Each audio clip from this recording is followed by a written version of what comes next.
Bonjour à toutes et à tous et bienvenue. Aujourd'hui, j'ai ressenti le besoin de poser mes cartes sur une terre de contraste et de lumière, l'Iran. C'est un pays dont l'âme est millénaire, mais qui traverse des remous profonds. Je vous propose d'aller regarder ensemble quelles sont les énergies qui entourent ce territoire en ce moment, ce que le destin semble murmurer pour son peuple, et comment ces vibrations résonnent avec le monde. Installez-vous confortablement. Pour comprendre le tirage que nous allons analyser, il faut regarder le visage de l'Iran ce début d'année 2026. C'est un pays qui traverse ce que les historiens appellent déjà le tournant de l'hiver. Après des années de tensions latentes, nous sommes actuellement à un point de rupture où deux mondes s'affrontent de manière frontale et latente. Le constat économique et social, tout simplement une économie iranienne qui a atteint ses limites historiques fin 2025, avec une monnaie nationale au plus bas et une inflation qui dépasse les 50%. La survie quotidienne est devenue le premier moteur de la contestation. Mais au-delà du pain, c'est une crise de légitimité profonde. Une grande partie de la jeunesse et de la classe moyenne rejette désormais le système dans son ensemble, ne demandant plus des réformes mais un changement de paradigme. Quelle est la dynamique actuelle ? En fait, depuis le 28 décembre dernier, une nouvelle vague de manifestations a débuté au Grand Bazar de Téhéran avant de s'étendre à tout le pays. Le pouvoir répond par une répression sévère, mais pour la première fois, on sent une fragilité dans les structures officielles. C'est dans ce climat d'incertitude totale, entre espoir de libération et peur de l'effondrement, que les cartes vont nous apporter leur éclairage. Pour explorer cette situation complexe, j'ai utilisé le tarot des Égyptiens. C'est un jeu un peu particulier. Chaque carte possède des mots-clés inscrits directement sur les bords, dans un sens différent si la carte est on va dire, dans le bon sens, ou si elle est à l'envers. On va organiser ce tirage en 4 étapes pour lire la situation comme un livre. On va aborder tout d'abord la ligne directrice en faisant une coupe. Donc, c'est-à-dire qu'avant de poser le grand tableau, on regardera la coupe, donc le milieu des cartes. Il s'agira du cœur émotionnel du sujet. Cette coupe va nous donner l'ambiance générale et l'issue vers laquelle l'énergie globale veut nous emmener. C'est notre boussole. Ensuite, on commencera le grand tableau, qui aura 3 parties. La première ligne de tirage, avec 3 cartes, c'est ce que j'appelle le théâtre des opérations. On regardera en fait la réalité du terrain. Ça nous permettra d'analyser 3 forces. Le pouvoir en place, ce que j'appelle le tyran. Ce qui est en train de s'éteindre, ce que j'appelle le crépuscule. Et enfin, le mouvement du destin, ce que j'appelle la roue. C'est en fait la photographie du conflit au présent. On effectuera une deuxième ligne qui correspondra aux forces invisibles. C'est une ligne qui se passe en fait derrière le rideau. Les alliances secrètes, les enjeux financiers et les besoins de sécurité que l'on ne voit pas aux informations mais qui fait tout l'intérêt de ce tirage. C'est tout ce qui fait bouger les lignes. Et la troisième partie du tableau, l'alchimie du futur, la troisième ligne, toujours avec 3 cartes. Ça nous permettra de regarder comment l'ensemble des forces se mélangent pour créer demain. On y verra les intrigues, les nouveaux fondements et possiblement la naissance d'une nouvelle structure sociale. Donc en suivant cette méthode, j'espère qu'on ne fera pas que prédire l'avenir, Ça nous permettra en fait de décomposer les mécanismes d'une crise pour comprendre où se trouvent les points de bascule. Regardons maintenant ce que les cartes vont nous révéler. La fameuse coupe de l'ensemble des cartes, qui sont très difficiles à manier parce qu'elles sont extrêmement souples et elles sont de grande taille. Et c'est pour ça qu'il faut le faire tranquillement pour éviter de mélanger l'ensemble des cartes, en sachant que je m'assure toujours en début de tirage que les cartes sont toutes dans le sens que le créateur a posé pour la lecture classique, mais en sachant que l'intérêt de ce jeu de cartes, le tarot des Égyptiens, c'est qu'il y a une deuxième signification si la carte est inversée. Alors, cette coupe, elle est particulièrement lumineuse, ce qui peut sembler assez surprenant pour un sujet aussi grave qu'un conflit. Cependant, dans le tarot des Égyptiens, cela indique souvent que la vibration de fond n'est pas la destruction pure, mais une quête de renouveau et d'élégance stratégique. Alors voici l'analyse de cette ligne directrice. C'est une coupe complexe et contrastée qui montre une tension entre une aspiration profonde, le cavalier, et une réalité qui trébuche, le 3 de coupe renversé. Donc on va reprendre chaque carte, à savoir que la première c'est le 3 de coupe, mais à l'envers. Et c'est pour ça que je l'appellerais l'idéal compromis. Parce qu'à l'envers, il indique l'imperfection, le retard, la désunion et l'excès. Alors, juste pour rappel, le 3 de coupe, c'est normalement une carte dans le bon sens qui symbolise le perfectionnement et la chance. Mais en fait, dans ce sens-là, c'est-à-dire à l'envers, il indique que la fenêtre d'opportunité dont nous parlions, elle est soit mal utilisée, soit bloquée par des facteurs internes. Alors d'abord, le perfectionnement entravé, si on peut dire, au lieu d'une évolution fluide vers un état plus juste, on observe des erreurs stratégiques ou un manque de maturité dans le mouvement. L'œuvre est inachevée ou mal dégrossie. On peut parler également de désunion, là où l'on espérait une cohésion, à savoir sociale ou diplomatique. La carte renversée signale des rivalités ou une incapacité à s'entendre sur un projet commun. La vibration de fond est donc marquée par une forme de gâchis énergétique. Concernant la chance que d'habitude cette carte porte, elle est comme suspendue. Elle n'est pas absente, mais elle est détournée, voire ignorée. En deuxième carte, on a le cavalier de coupe, qui est d'habitude le messager du succès, avec comme mots-clés l'arrivée, l'invitation, l'opportunité, le succès. C'est une carte qui reste une figure positive. Mais là, associé au 3 de coupe à l'envers, il intervient désormais comme un sauveur ou un correcteur face justement à cette carte qui est renversée. Donc on peut dire que ça pourrait signifier une main tendue dans le chaos. Son invitation devient plus pressante. C'est sûrement l'arrivée d'une solution ou d'un médiateur qui vient tenter de réparer les brisures de la première carte. On peut parler également de succès par le mouvement. Et là, le succès ne vient plus naturellement d'une solution et surtout d'une situation harmonieuse.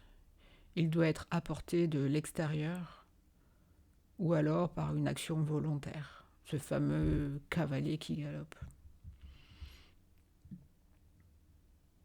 Alors, si l'on fait la synthèse de cette coupe entre l'association de ces deux cartes, la ligne directrice qu'elle représente, on pourrait la synthétiser en l'appelant l'opportunité face au déséquilibre. En effet, cette ligne directrice n'est plus une voie de la transformation positive, mais plutôt une tentative de redressement.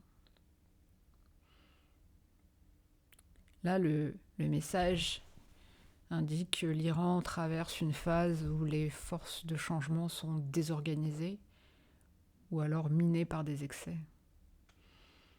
Cependant, la fatalité n'est pas totale, car le cavalier de coupe apporte une promesse de succès.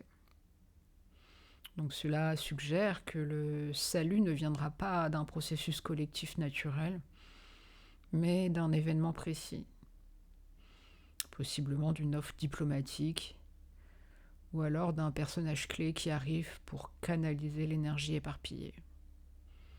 En conclusion, cette coupe, dans ce tirage, annonce que l'harmonie est brisée et que le chemin vers la perfection est semé d'embûches, mais qu'une opportunité réelle reste le seul véhicule capable de transformer cet échec potentiel en succès. Commençons la première partie du tirage, à savoir le théâtre des opérations. Donc là, l'interprétation va devenir beaucoup plus précise avec les grands mots-clés.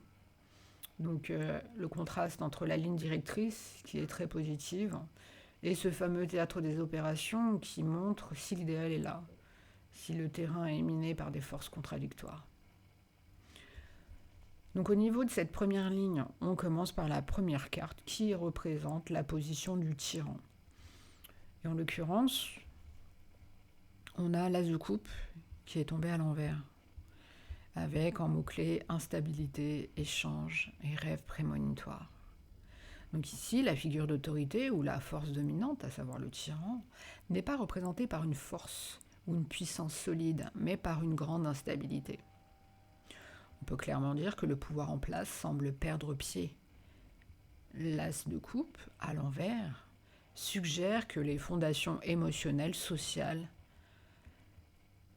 en tout cas pour les principales, sont fragiles. Est-ce qu'il y a un sens caché ? Les mots échange et rêve prémonitoire indiquent que ce pouvoir est peut-être en train de négocier en coulisses ou qu'il est hanté par la prémonition de sa propre fin. Il y a comme une atmosphère de fin de règne où l'on essaie de pressentir d'où viendra le coup suivant. La deuxième carte, qui représente ce que j'appelle le crépuscule, on a un arcane majeur, l'arcane 3, qui représente les plantes, avec en mots-clés bonheur, fidélité, issue favorable et moralité. Donc le crépuscule représente normalement ce qui décline, mais ici, on a tiré une carte extrêmement positive. Et je pense que c'est le pivot du tirage. On peut dire qu'alors que le système actuel s'érode, vu la carte sortie en première position, une force saine et morale est en train de prendre racine.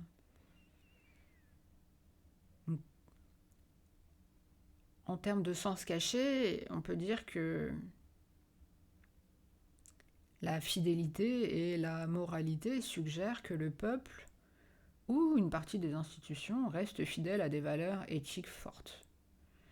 L'issue favorable, placée en plein cœur du théâtre des opérations, montre que le déclin actuel, donc le crépuscule du vieux monde, est la condition nécessaire pour que ce bonheur futur puisse germer. C'est ni plus ni moins qu'une renaissance organique. Et la troisième carte, en position de roue de la fortune, également un arcane majeur, le devin, avec en mots-clés maladie, tristesse, perte, adversité. Alors, c'est ici que le conflit se cristallise. La roue du destin rencontre une épreuve majeure. Comment on peut l'analyser? Tout simplement que le changement, caractérisé par cette fameuse roue, ne se fera pas sans douleur. Notamment, en signe les mots-clés maladie et adversité, et ce sont des mots, des notions qui indiquent que la transition est malade ou entravée par des forces toxiques. En sens caché, on peut reprendre les mots perte et tristesse qui suggèrent que pour que la roue tourne enfin, un prix lourd doit être payé. Donc là, l'adversité, elle est frontale. C'est le moment où le destin bascule.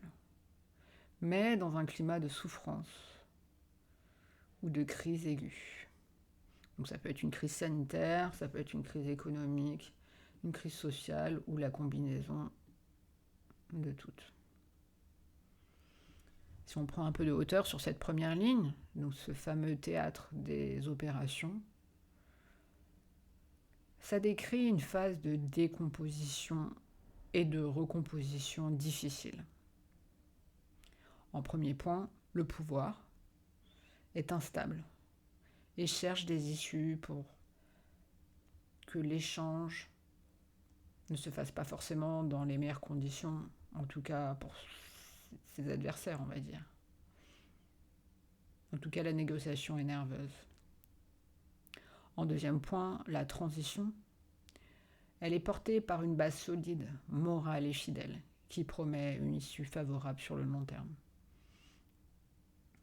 Et en troisième point, ce qu'on peut appeler l'événement, il est quand même marqué en fait par une confrontation avec l'adversité et la perte. On peut dire que le passage vers le renouveau est actuellement malade de ses propres divisions ou de la résistance acharnée d'un système qui s'écroule. En conclusion, le tirage indique que la structure morale pour un nouvel Iran est prête grâce aux plantes, mais que le passage à l'acte, à savoir la troisième carte, la roue de la fortune, traverse une zone de grande tristesse et d'adversité. Le vieux système est instable, mais sa chute provoque des dommages collatéraux. Passons aux forces invisibles. Donc cette deuxième ligne, elle est capitale. Elle révèle ce qui se joue en coulisses, au-delà de ce que l'on voit aux informations. C'est ici que l'on découvre les appuis profonds et les courants qui poussent le destin de l'Iran. On commence par la première carte, à savoir le grand prêtre, arcane majeur, avec les mots-clés mariage, contrat, concorde. Alors il est très intéressant de voir cet arcane, souvent associé à la transformation radicale, porter ici des mots de liaison. Parce que dans les forces invisibles, il y a une recherche active d'accord. Et avec les mots-clés mariage et contrat, ça suggère que des alliances secrètes ou des pactes en cours de signature sont en train de se faire, on l'espère, derrière le rideau. Alors quel est le sens caché? Tout simplement qu'il ne s'agit pas d'une force de division, mais une force de concorde. Des structures, qu'elles soient religieuses, diplomatiques ou institutionnelles, tentent probablement de sceller un nouvel engagement pour stabiliser le pays. Il se prépare un nouvel accord, un nouveau contrat social. En deuxième carte, le 10 de denier. Ça représente tout ce qui concerne le foyer, la sécurité, l'héritage, et principalement l'aboutissement matériel, la lignée, la richesse accumulée. Alors on peut dire que dans les forces invisibles de l'Iran, cela désigne le poids des grandes familles, des clans ou de la structure économique. La force qui stabilise le conflit en coulisses, c'est ni plus ni moins que l'argent ou la nécessité de protéger les biens et les ressources du pays. On ne veut pas que le pays s'écroule économiquement. Le foyer et la sécurité, ici, sont d'ordre financier et structurel. C'est le pragmatisme qui domine. Et enfin, troisième carte, arcane majeur, le monde,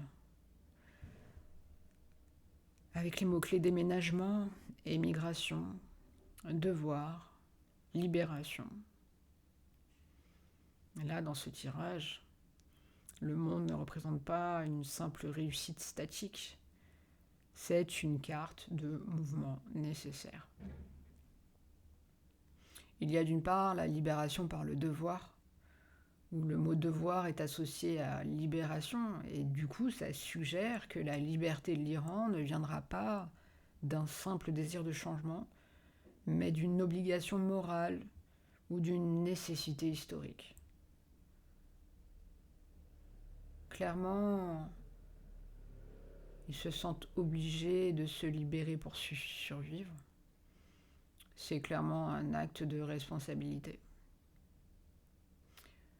Concernant les mots-clés déménagement et immigration, ce sont des mots-clés très concrets, car ils indiquent que les forces invisibles poussent vers un déplacement.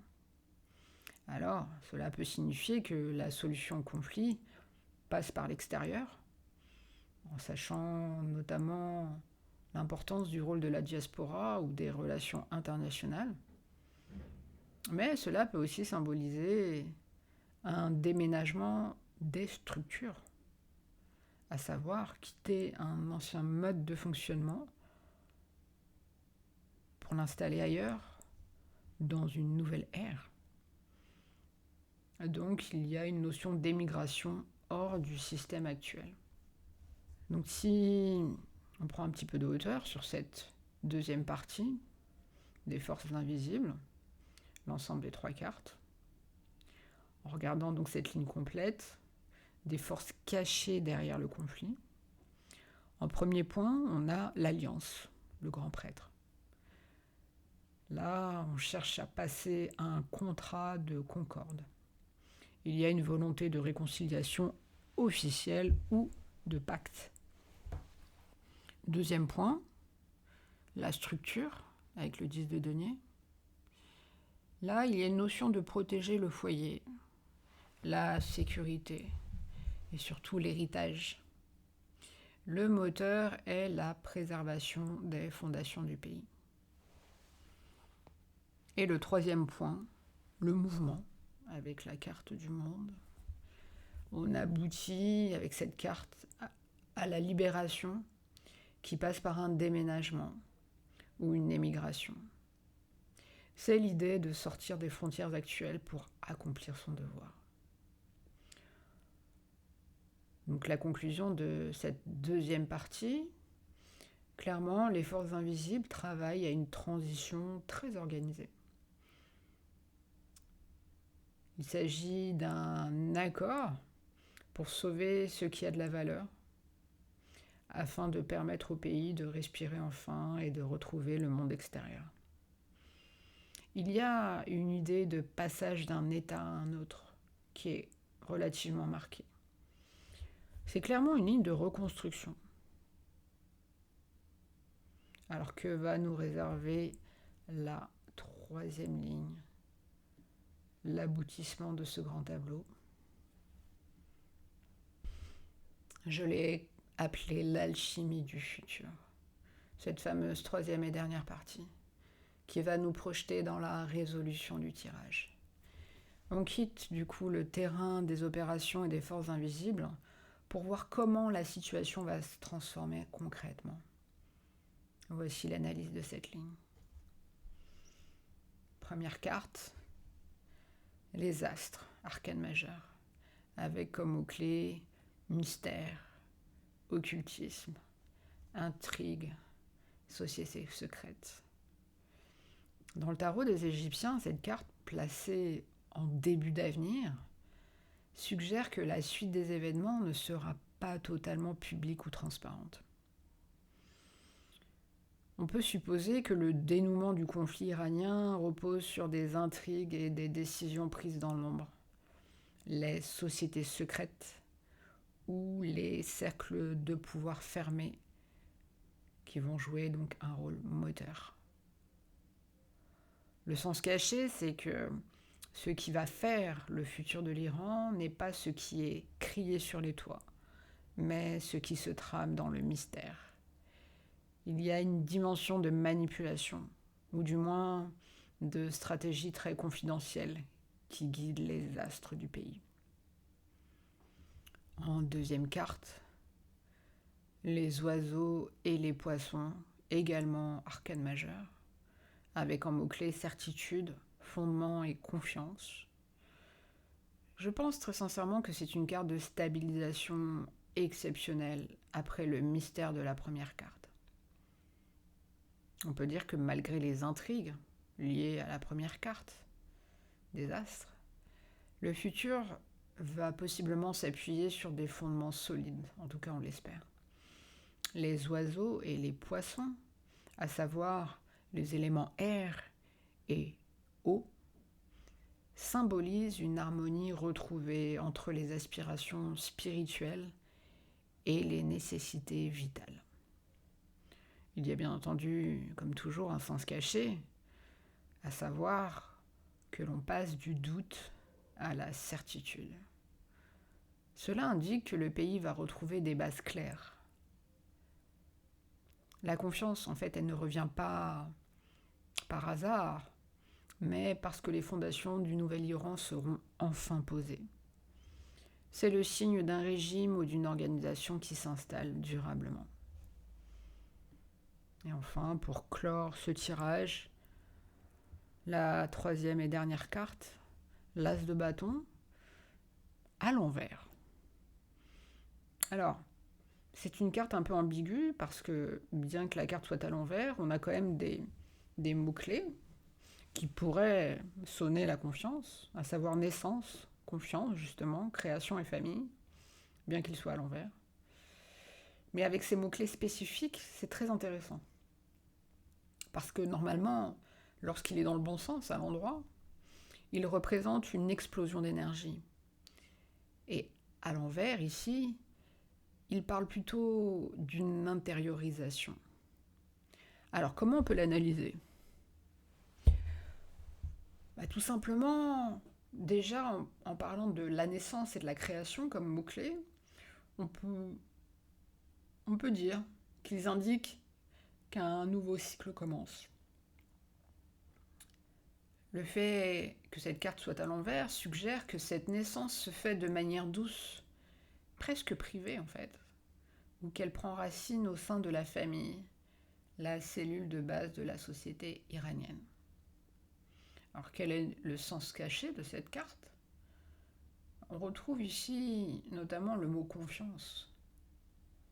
Donc le futur de l'Iran se construit sur un renouveau créatif qui part de l'intérieur vers l'extérieur.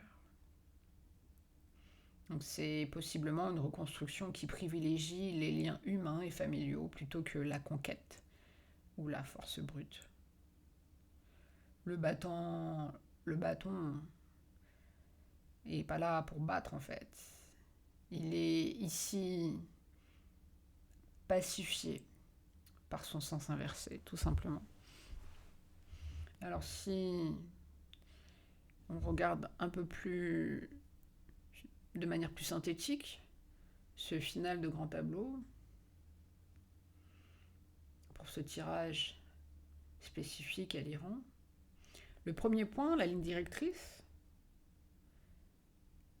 la coupe, il s'agit d'une chance historique de perfectionnement et de succès, via une opportunité ou une main tendue.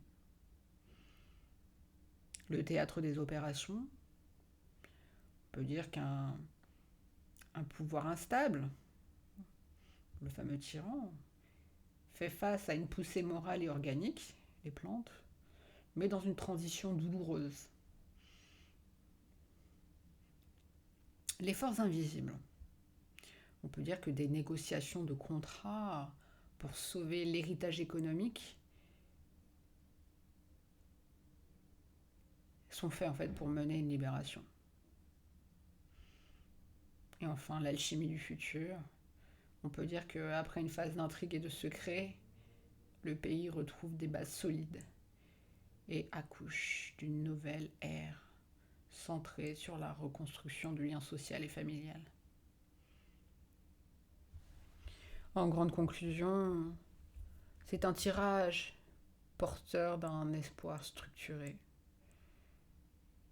Clairement, il ne décrit pas une révolution sanglante et chaotique sans lendemain, mais une transition complexe, en partie pilotée par des intérêts de coulisses, qui finit par stabiliser le pays sur des fondements plus moraux, plus sûrs. La tristesse du présent est le prix d'une naissance future, où la confiance sera restaurée. C'est ici que ce tirage sur les énergies de l'Iran se termine. J'espère que ces messages vous auront apporté un éclairage ou une résonance particulière. Merci du fond du cœur en tout cas de m'avoir suivi jusqu'au bout et pour votre présence bienveillante. J'espère bien entendu que malgré les souffrances que subissent le peuple iranien, une résolution du conflit sera vite trouvée et j'espère que ce tirage fait avec bienveillance et porteur d'espoir pourra se concrétiser. Nous le verrons dans l'avenir prochain. Alors bien entendu, n'oubliez pas de partager vos ressentis en commentaire. Je vous lirai avec beaucoup d'attention. Prenez bien entendu soin de vous. On se retrouve très vite pour une nouvelle guidance. Merci encore et à très bientôt.